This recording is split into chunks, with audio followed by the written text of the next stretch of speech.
igreja, edificarei a minha igreja. Jesus disse assim, olha, estarão dois numa cama, uma igreja dentro da igreja, um será tomado e outro será deixado. Você já pensou a trombeta tocar, o seu marido subir e você ficar?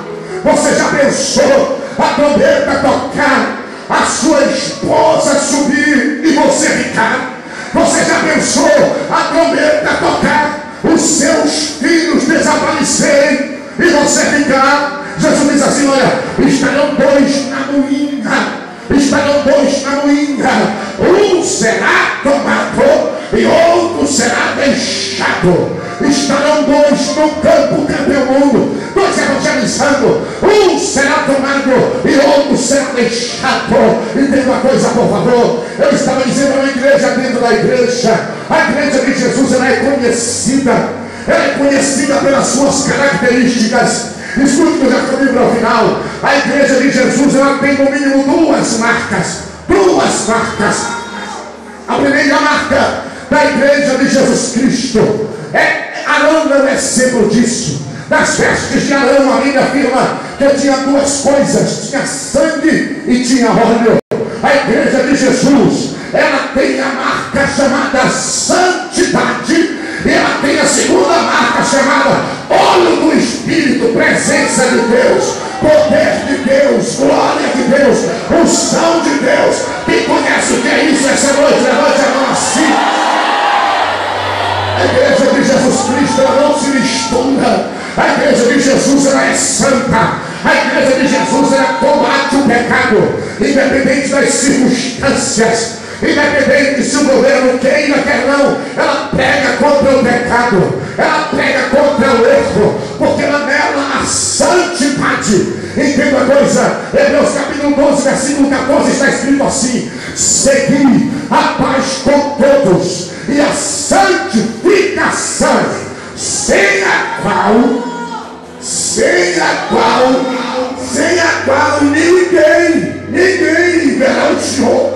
Ninguém vai ver o Senhor se não tiver santidade.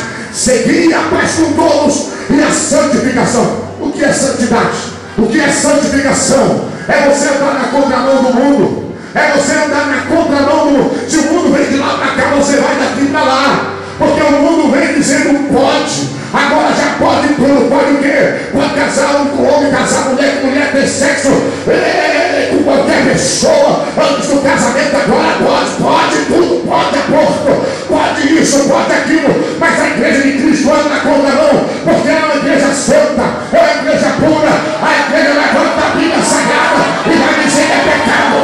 É pecado.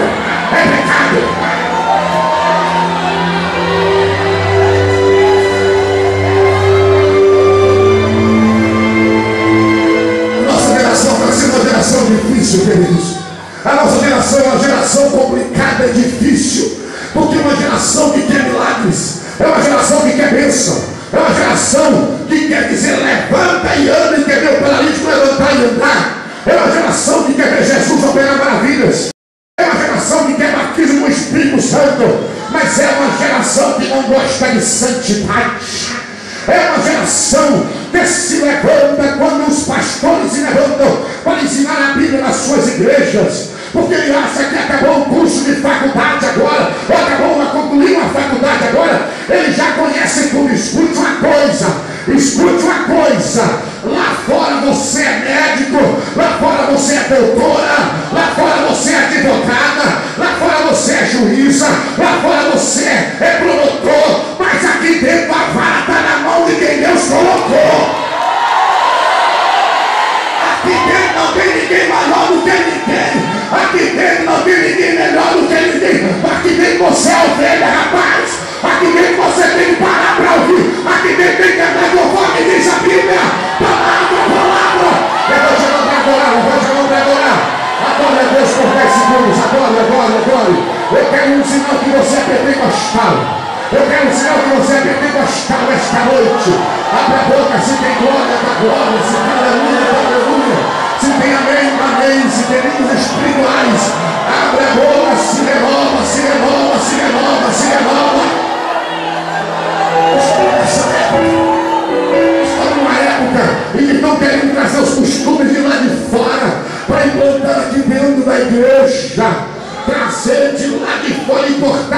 para cá e ninguém pode falar mais nada. Você já percebeu que os pregadores que estão no auge do momento, que estão nas TVs, é difícil eles falarem contra o pecado, é difícil eles falarem de santidade, eles só falam de dinheiro, eles só falam do que o povo gosta. Eles não dão uma mensagem, eles dão massagem. E por isso que tem muita igreja lotada nos dias de hoje. É porque estão pregando o evangelho do T, mas não estão pregando o evangelho do C.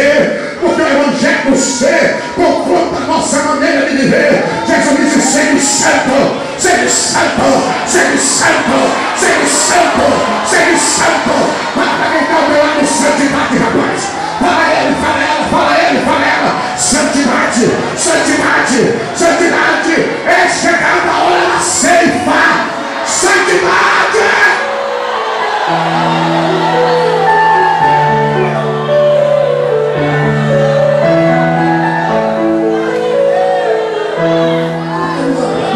Porque as coisas que eram pecado ontem não são mais pecados hoje.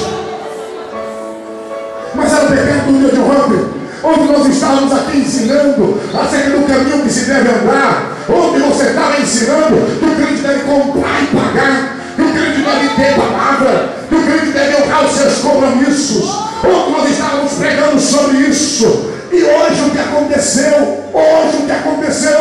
Parece que as pessoas não querem mais ouvir esse tipo de mensagem. Mas esse é o sinal dos membros da igreja que não é de Cristo. Porque, irmão, quem é membro da igreja de Jesus é diferente.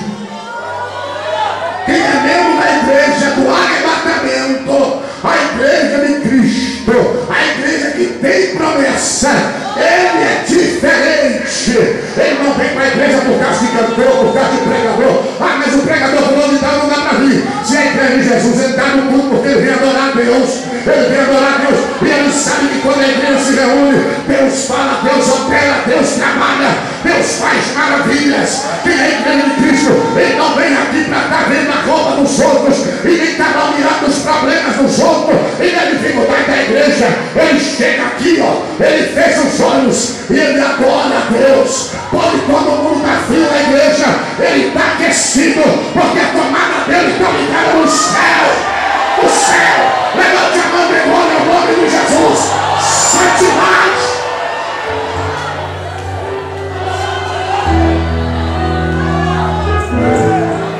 Glória a Deus.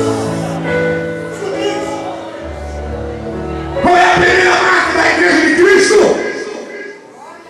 Qual é a primeira marca? Santidade. Qual é a primeira marca? Eu quero que você grite forte em nome de Jesus. Qual é a primeira marca?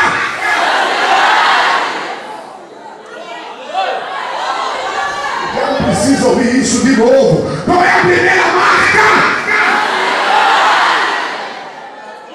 Olha quem está falando assim, ó, santidade. Fala forte para ele, para ela, diga assim, santidade.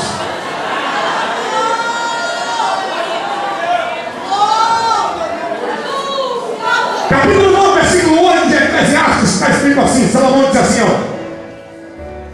Parece que quando você dá o livro de Eclesiastes todo, você vai ver os temas que o pregador está abordando. Quando chega no versículo 8 do capítulo 9, parece que ele sai do assunto e depois volta novamente. Ele para e Deus usa para escrever dizendo assim, em todo o tempo. Sejam alvos os vossos, sejam alvos os vossos, sejam alvas as vossas vestes. E nunca falte, e nunca falte, pode ser mais forte, e nunca falte sobre a sua.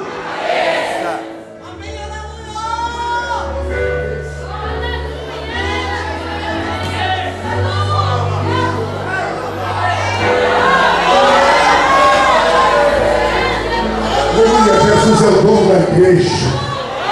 Fala para quem está ao teu lado, Jesus é o dono da igreja. Aleluia. Fala mais forte para ele, ou para ela, diga, Jesus é o dono da igreja, é o proprietário da igreja. Ele diz, eu conheço as tuas obras. Jesus sabe quem é e quem não é, quem tem, quem não tem, quem vai, quem não vai, quem pode, quem não pode, não pode. Jesus conhece todas as coisas. Ninguém consegue enganar a Deus. Ninguém. Aleluia. Aleluia. Eu estou descendo agora. Antigamente o pastor chamava alguém para aconselhar. Olhava para ele, percebia que ele não estava bem e chamava e dizia: meu filho, você está bem? Ô pastor, meu filho, você está bem?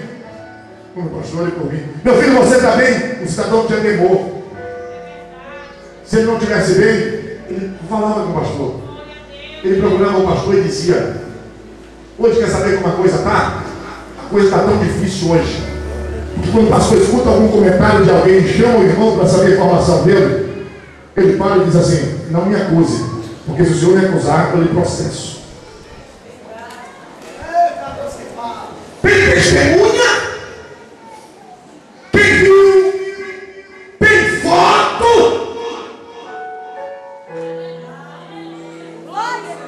Todo errado. Todo errado. Ele já praticou o que não era para ter praticado. Mas ele fez uma coisa tão bem feita, entre aspas, que ele parece que eliminou as provas. O pastor não viu, mas Deus viu. O pastor não estava lá, mas Deus estava lá. E de Deus ninguém pode esconder coisa alguma. E aí, irmão, o senhor estava ou não estava? O senhor fez ou não fez? Quem prova, pastor? Quem prova? Quem prova? Se levantar um é processo. Que ele pensa que a igreja é do pastor. Jesus disse: eu vou edificar a minha igreja. Jesus cuida da igreja. Jesus serve.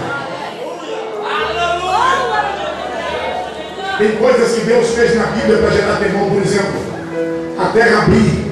Comer aquele povo que acompanhou Datã e Abraão, inclusive eles, para o povo ter temor.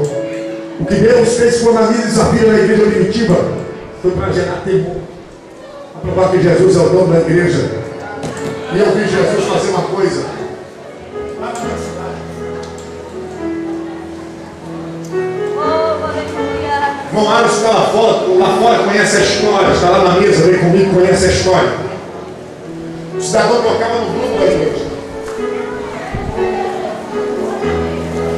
Tinha uma vida pregressa lá fora. Se converteu, tocava na igreja, a esposa crente. Mas ele de vez em quando gostava de bater na esposa.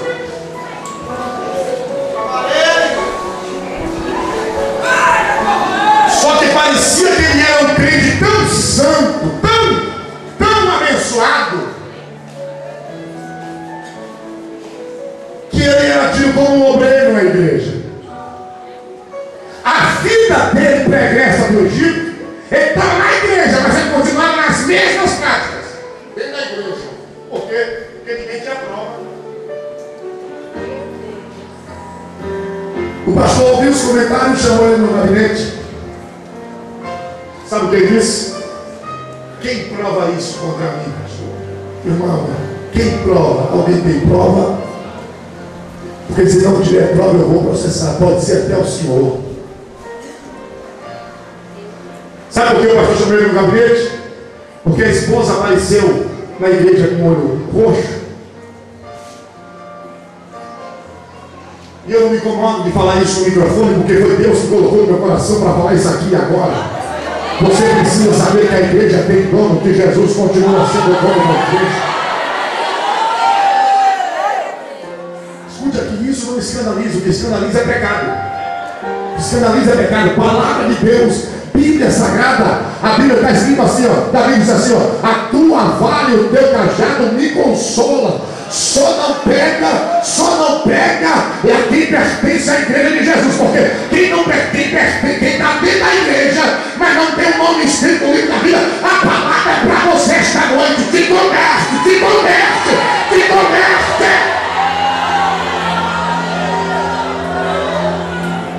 E o comentário surgiu na congregação.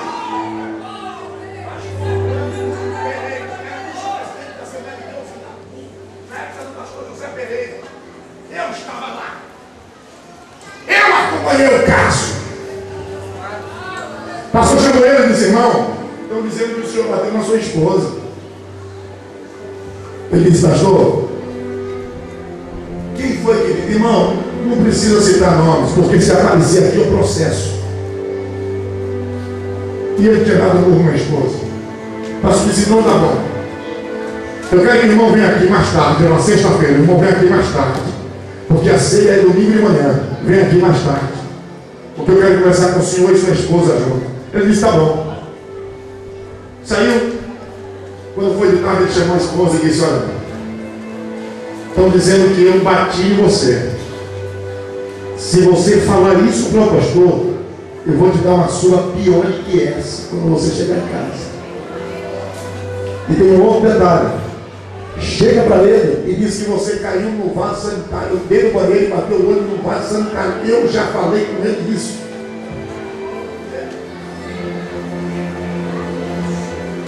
Quando chegou o horário, o pastor estava lá na igreja para atender só eles. O pastor interrogou: irmã, o que foi que aconteceu? Ele olhando para ela: irmão, o que foi que aconteceu? Ele olhando para ela: irmã, me fala o que aconteceu. Se não foi amor, você não caiu no banheiro e bateu. Ela balançou a cabeça corrigida.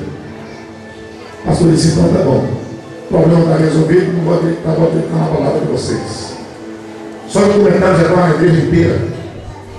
Domingo de manhã, depois da mensagem, na hora da ceia, o pastor disse assim: eu quero dar uma palavra para a igreja agora, antes da ceia. Vem cá, irmão fulano, irmão fulano. Colocaram na frente. Muita gente aqui, quase a igreja toda, acusou esse irmão de ter batido na sua esposa. E eles vieram aqui. Ele veio primeiro, depois veio com a irmã. E não aconteceu nada disso. Ela caiu, bateu o rosto, o olho no vaso sanitário, e o olho está inchado desse jeito. Não foi, irmã? Ela balançou a cabeça. O pastor disse: eu quero que toda a igreja agora se levante e venha pedir perdão, irmão. Sabe o que aconteceu? Todo mundo levantou e veio: me perdoa, me perdoa. E ele: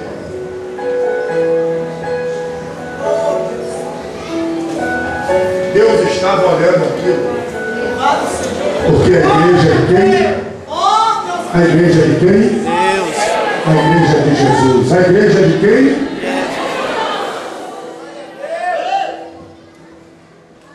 Passou o pão, passou o vinho, suco da uva, representando o sangue. Todo mundo participou. Ele chegou em casa e disse: está vendo aí? Está vendo aí? Tem mais um de Deus na igreja, não. Acabou o tempo que Deus é revelado, acabou o tempo que Deus. De noite ele pegou o instrumento da igreja e começou a tocar como se nada tivesse acontecendo. Tocou, cantou. Bênção pastor, que acabou o culto. Ele pisou o pé fora. Passei da igreja, a cabeça piscou. Sabe aquela dor de cabeça que vem? Deu um alerta. Ele começou uma dorzinha bem fina. Tudo acabou 9h30. Ele já estava em casa 10 horas. 10h30. 11 horas ele não aguentava mais de dor de cabeça. 11h30 tiveram que levar para o hospital. No hospital, 00:30, depois de ter tomado diversos injetáveis e não ter resolvido o problema, a ambulância pegou lá da nossa cidade e foi para Salvador. Quando chegou em Salvador, 30 minutos depois que chegou, entrou em coma. Amanheceu a segunda-feira em coma. Minha esposa lá. Passou o dia de segunda-feira em coma. Na terça-feira de madrugada, ele despertou do coma. Chamou a esposa e disse: filha, olha isso que foi, amor. Eu disse: me perdoe, filho. Ela chorou e disse: você está perdoado. Se ligue para o pastor. Pede para o pastor vir aqui urgente. Eu preciso conversar com ele.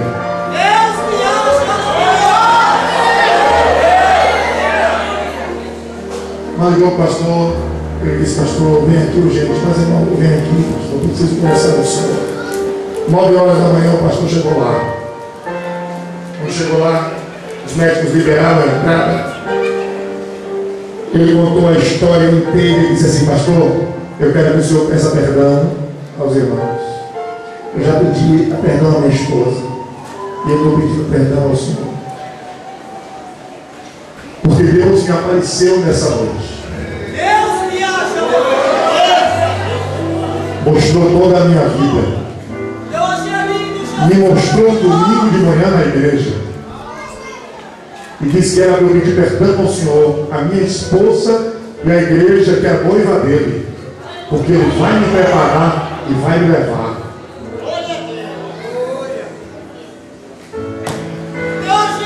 Irmão, calma, pastor. Para mim não tem mais jeito. Se eu não pedir perdão, eu vou morrer, eu vou para o inferno. Deus vai me levar, ele já falou comigo. O pastor ouviu ele falar tudo, ele confessou tudo, pediu perdão à esposa, pediu perdão ao pastor, mandou que o pastor pedisse perdão à igreja, oraram, ele chorou, falou em línguas, se alegraram. O pastor saiu de lá 10h30, saiu do HGL em Salvador. Quando deu 5 para as 11, ele estava passando em Simões Filho, o telefone tocou. Era a esposa daquele irmão, chorando de desespero, dizendo assim, pastor, meu esposo acabou de partir para o Senhor. Aquilo gerou um temor na igreja. Gerou um temor na igreja, sabe por quê? Porque Jesus permanece como dono da igreja. Jesus é o dono da igreja. Vou repetir para você, Jesus é o dono da igreja. Ninguém vem querer bagunçar aqui dentro. Ninguém vem lá para cá querer fazer o que quer aqui dentro, porque Jesus é o dono da igreja. E eu disse que ousadia e engano não ficará dentro da minha casa. Levante a mão para adorar, levante a mão para adorar. Adora o nome de Jesus essa noite. Só que a igreja de Jesus, levanta a mão, dá glória, dá aleluia, dá amém. Receba agora o poder do Espírito Santo. Seja renovado esta noite. O que come a transgressão nunca prosperará. Mas quem confessa e